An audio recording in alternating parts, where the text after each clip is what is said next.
Hey, what's up guys? In this video we're going to talk about bind method in JavaScript. So the bind method is used to borrow function from another object. Like in example, here we have person2 object, person1 object, and also we have one function print. So the person1 or person2 object can borrow the function print which belongs to another object with the help of bind method.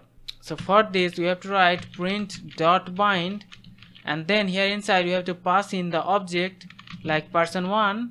So the bind method is binding the print function with the person1 object, and it will return one function. So unlike call and apply, the bind method will bind the print function with the person1 object and it will return one function, and then we can call the function to get the output. So here the person1 is borrowing the function print.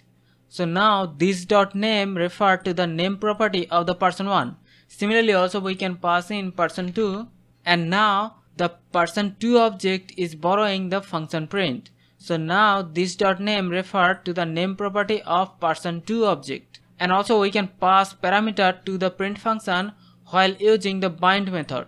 Like in example, if the print function takes age and place as parameter, and then it prints age and place on the console. And now to pass the parameters we have to use the comma separated arguments.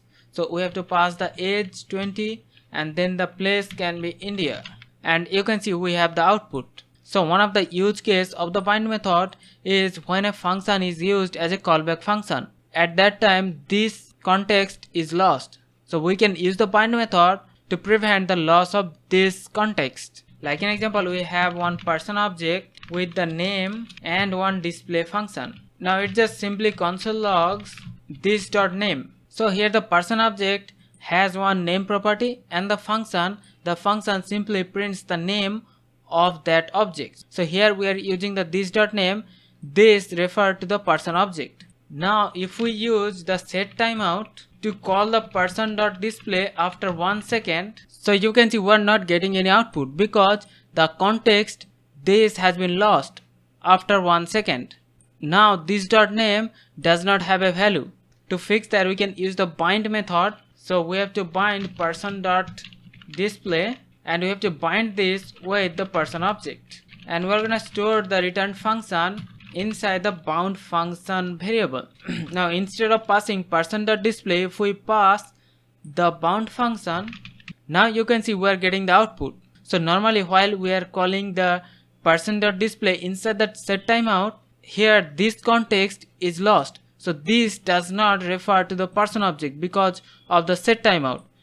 To fix that we are using the bind method. So this will bind the person object with the display function, and it will return the bound function. And after that we are calling the bound function after 1 second, and we are getting the correct output. So the bound function can be useful to prevent the loss of this context in case of set timeout. So this is the way we can use the bind method to bind one function with any object. So hope you understand the concept. We'll see you in the next one. Take care.